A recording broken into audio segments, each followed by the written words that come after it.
Okay, traders, this is Jeff from zentrader.ca. This is take 3. I keep getting interrupted while I'm making a video, so let's see if this one works. Today was a exciting day. You know, a lot of my alerts triggered. I had a lot of action on the markets. Not all good. I have to say, this was a day where I kind of let some gains slip off the table. And you know, every time that something happens, that it's an opportunity to learn. And this is what I learned today, that this was an area of concern. I spoke about this on the last video that I created, and I should have been paying attention to this 60 level, because we had a market that had peaked, it had sold off, it had rebounded. The RSI pushed severely under 30. And so what that suggests is that we're going to be in a period of correction, and that 60 is the upper range, with 20 being the lower range. And especially when you had a gap up at the open, hitting the 60 mark on a lower high here, that was a pretty telltale sign that these gains were unsustainable. I guess from my standpoint, what I was looking at was the bounce that we experienced on Friday was pretty significant from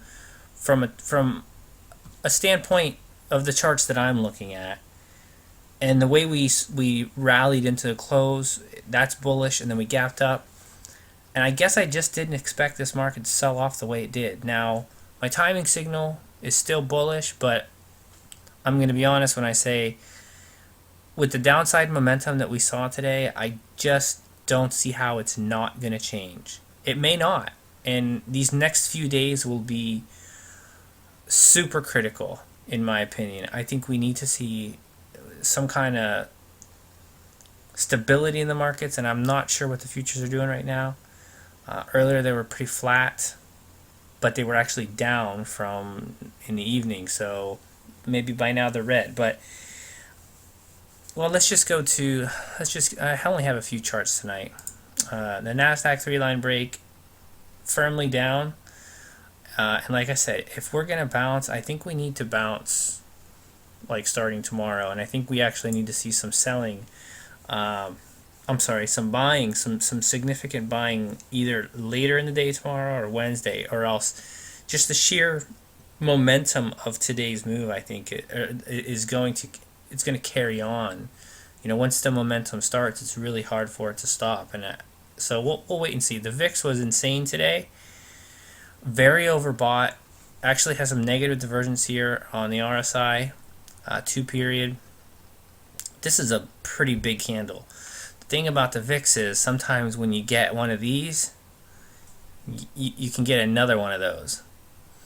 So there's really no edge here to really gauge where we're going to go. It's easy to say, well, we're overbought and we're going to pull back. But like I said, when the VIX is concerned and emotion and fear is involved, it can get pretty crazy. The Dow is actually has a bearish megaphone pattern, and until it breaks down through here, which I mean very well could do tomorrow, this could bounce some. But this is such a wild candle. I don't even know what to make of this. So many charts are just in disarray. So, and there was nothing good showing up on my screens tonight. So we'll have to wait and see. You know, to be honest, we could find some stability here. Today could have just been enough to whet the bears' appetites, and you know, I think I saw somewhere that the Fed is speaking or something tomorrow. So I'm sure all eyes will be on that. So let's just wait and see what happens. It's a time to be really cautious, in my opinion. I wouldn't be opening too many new long positions until we see some stability, and until some of the positions that for me that I have in my account, until they start to perform a little bit better. I'll probably be holding off buying any new longs. So take care, guys.